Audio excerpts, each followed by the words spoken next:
Assalamualaikum warahmatullahi wabarakatuh. Perkenalkan, nama saya Silmi Mauli, mahasiswa Ilmu Komunikasi Universitas Muhammadiyah Yogyakarta.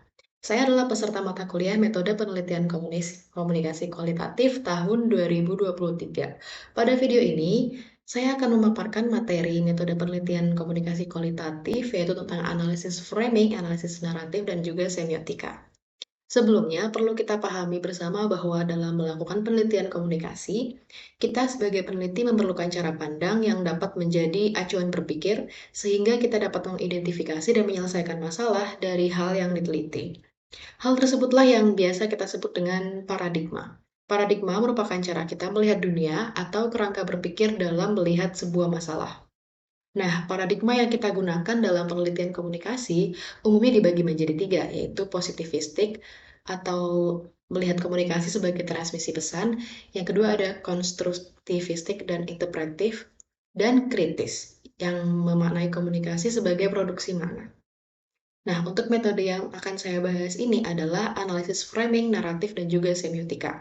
Ketiganya ini merupakan metode yang berada di bawah naungan paradigma konstruktivistik. Karena di dalamnya kita melihat adanya kasus dan proses konstruksi budaya, konstruksi sosial, atau konstruksi realita dari apa yang kita produksi atau dari apa yang diproduksi sama media. Medianya ini bisa berupa televisi, film, majalah, pemberitaan media, surat kabar, media baru, dan media sosial, novel, serta komik. Nah, untuk yang pertama, ada analisis framing. Analisis framing yaitu metode penelitian yang menggunakan analisis pemberitaan atau pembingkaian berita oleh media. Analisis framing menggunakan data-data yang diambil dari teks-teks media. Dari situ kemudian kita dapat menganalisis struktur pemberitaan hingga ke faktor-faktor yang mempengaruhinya, oleh siapa berita dan media itu dibuat, serta menunjukkan keberpihakan media dan kekuasaan mana yang mengendalikannya. Terdapat banyak model yang dapat kita gunakan untuk melakukan penelitian analisis framing media, namun tiga model berikut ini adalah yang umum digunakan oleh para peneliti. Yang pertama ada model Pan, Zongdang, dan Konshiki. Terdapat beberapa elemen berita yang dapat dianalisis dari model Pan, Zongdang, dan Konshiki ini. Yang pertama ada sintaksis, yang kedua ada skrip, ada tematik, dan juga retoris. Kemudian ada model Robert Enman. Model Robert Enman ini juga memiliki beberapa elemen. Yang pertama adalah define problem, atau bagaimana suatu peristiwa didefinisikan. Terus ada diagnose cases, atau memperkirakan sumber masalahnya. Yang ketiga ada make moral judgment, atau bagaimana media membuat keputusan moral. Dan terakhir ada treatment recommendation, yaitu bagaimana media memberitakan peristiwa di akhir media. Yang ketiga ada model Gamson. Gamson membagi dua perangkat besar, yaitu framing devices dan reasoning devices. Kemudian framing devices atau perangkat framing dibagi menjadi 5. Ada metaphors, catchphrase, exemplar, depiction, visual image, reasoning device, appeals to principle, dan consequence. Selanjutnya, berikut adalah contoh penelitian yang menggunakan analisis framing. Nah, penelitian ini berjudul Analisis Framing Pemberitaan Sandiwara Uno di detik.com dan tempo.co. Jadi dari sejujurnya saja kita sudah mengetahui bahwa penelitian ini bertujuan untuk mengetahui perbedaan pembingkaian media tentang Sandiwara Uno di detik.com dan tempo.co.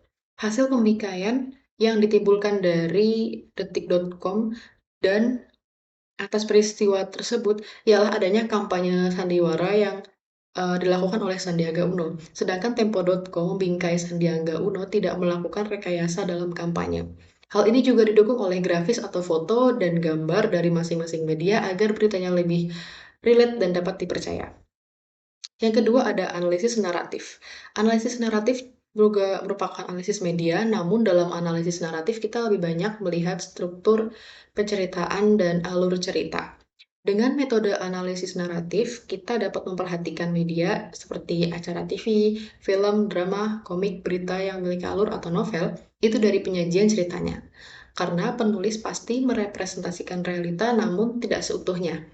Pasti ada tambahan, pengurangan, atau penghilangan bagian tertentu di ceritanya. Untuk melakukan penelitian naratif, kita perlu mengetahui model-model penelitian yang mendukung penelitian narasi. Pertama, Terdapat model Zetan-Todorov. Model ini mengungkapkan bahwa narasi terdiri dari story dan plot yang saling mendukung. Strukturnya yakni ada awal, tengah, akhir, atau ada tesis, antitesis, dan sintesis atau penyelesaian. Kemudian ada alur situasi, masalah, dan solusi. Yang kedua, model narasi Vladimir Prop yang menjelaskan bahwa film memiliki unsur function dan unsur consequence. Vladimir juga menambahkan 7 aspek naratif, yaitu yang pertama villain atau musuh antagonis, dua adalah donor atau yang memberi senjata atau pemberi informasi dan nasihat, ketiga ada helper yaitu penolong dari pahlawan, yang keempat ada the princess and her father, tokoh putri dan atau ayahnya yang mendampingi pahlawan. Ada yang kelima ada dispatcher atau perantara atau hal yang mendorong pahlawan untuk menjadi penyelamat. Yang keenam ada hero, pahlawannya itu sendiri, dan yang ketujuh itu false hero, yaitu yang tampak seperti pahlawan namun sebenarnya palsu. Menurut Vladimir, karakter menjadi penting karena bagaimana karakter pahlawan dilambangkan dan diceritakan serta bagaimana karakter musuh digambarkan dan sebagainya itu sangat berpengaruh pada penyampaian cerita. Lalu ada juga model naratif abstrak untuk menganalisis plot dan story bergenre science fiction dan horror. Strukturnya yang pertama ada The Quest, Redemption, dan Journey to Another World. The Beast Transformed by Love, The Solving of Riddles, The Bitter Bit, The Stranger Savior, dan The Rise and Fall. Selanjutnya ada model naratif semiotik Levi-Strauss yang modelnya itu menekankan pada bahasa film. Ada struktur bahasa yang dibentuk oleh faktor sosial, ekonomi, dan budaya yang terbentuk di dalam bahasa-bahasa yang ditampilkan. Levi-Strauss juga dikenal memiliki oposisi biner, yaitu contohnya seperti menampilkan jahat baik, cantik dan buruk rupa, timur barat, dan sebagainya. Adanya oposisi-oposisi ini untuk membuat khalayak lebih paham, digambarkan dalam adegan-adegan cerita, dan dengan memahami ini juga mempermudah kita untuk melakukan analisis.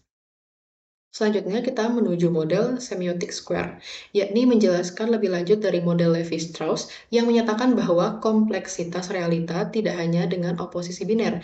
Analisis ini dijelaskan oleh Algirdas Kreimas. Ia menjelaskan bahwa ada 3 relasi, yaitu relasi oposisi biner, relasi kontradiksi, dan relasi implikasi. Di sini dijelaskan lebih luas tentang subjek dan objeknya. Kapan dan di mana, apa penghambat dan pendukung, dijelaskan oleh Gremas. Gremas juga menjelaskan tentang karakter dan menjelaskan peran narator dalam analisis narasi. Nah, di paradigma iteratif ini juga ada analisis semiotika. Semiotika secara umum artinya adalah ilmu tanda atau ilmu yang mempelajari tanda-tanda. Charles Sanders Peirce menyatakan bahwa tanda atau sign terdiri dari bahasa verbal dan non-verbal. Bahasa itu sendiri juga adalah sistem tanda yang paling fundamental bagi manusia. Sedangkan tanda-tanda non-verbal seperti gerak-gerik, bentuk pakaian, serta beraneka praktik sosial konvensional lainnya dapat dipandang sebagai sejenis bahasa yang tersusun dari tanda-tanda bermakna yang dikomunikasikan berdasarkan relasi-relasi. Dalam penelitian komunikasi, analisis semiotika digunakan untuk meneliti tanda-tanda yang direpresentasikan media, yaitu kita dapat mencari tahu tentang bagaimana tanda-tanda diproduksi, ditampilkan, dan dimaknai oleh produsen media maupun halayaknya. Nah, model semiotika komunikasi yang bisa menjadi acuan penelitian yaitu yang pertama ada pengertian dasar dari Ferdinand de Saussure, yaitu semiotika dibagi menjadi 2 bagian, ada penanda signifier dan petanda atau signified. Petanda dilihat sebagai bentuk atau wujud fisik yang dapat dikenal melalui wujud signifier. Merupakan hal-hal yang dapat tertangkap oleh pikiran kita seperti citra bunyi, gambaran visual, dan lain sebagainya. Sedangkan signified merupakan makna atau kesan yang ada dalam pikiran kita terhadap apa yang tertangkap.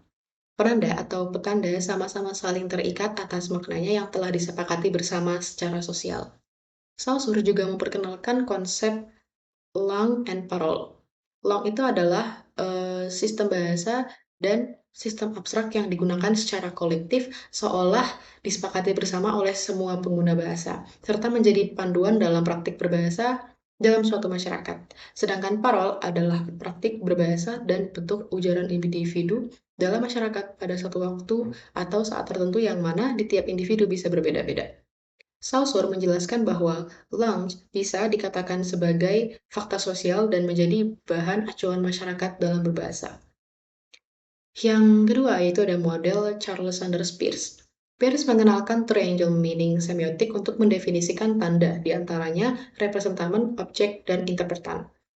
Representamen menurut Peirce diistilahkan sebagai sebuah objek yang terlihat dan berfungsi sebagai tanda. Sedangkan objek adalah tanda yang mewakili oleh sesuatu yang lain. Jadi suatu tanda yang pertama mengacu kepada objek. Dan interpretan adalah bagaimana kita mengartikannya. Yang ketiga ada model Roland Barthes. Barthes membagi semiotika menjadi dua tahapan pertandaan, yaitu denotatif sebagai tahapan pertama dan konotatif sebagai tahapan kedua. Pada tahapan kedua, tanda bekerja melalui mitos. Untuk tahapan yang pertama yaitu ada makna denotatif, merupakan makna yang disepakati secara universal atau deskripsi umumnya. Sedangkan pada tahapan kedua yaitu konotatif yang merupakan makna yang lebih dalam, tersembunyi, dan bisa berbeda-beda setiap orang karena makna yang ditimbulkan merupakan hubungan antara tanda-tanda yang terhubung dengan kultur serta pandangan yang berlaku di masyarakat. Selanjutnya ada tahapan mitos, penandaan tahap kedua, tahap bekerja melalui mitos. Mitos adalah bagaimana kebudayaan menjelaskan atau memahami aspek tentang realita atau gejala alam. Itu tadi adalah penjelasan dari berbagai macam metode ya, mulai dari analisis framing, naratif, semiotika, yang biasa dijadikan acuan dalam penelitian komunikasi. Pada intinya, penelitian yang menggunakan paradigma interpretatif, seperti yang sudah dijelaskan tadi, memerlukan validitas yang dapat dilakukan dengan intertekstualitas atau bandingan teks satu dengan teks lainnya yang saling berhubungan. Sekiranya itu yang bisa saya jelaskan. Terima kasih. Wassalamualaikum warahmatullahi wabarakatuh.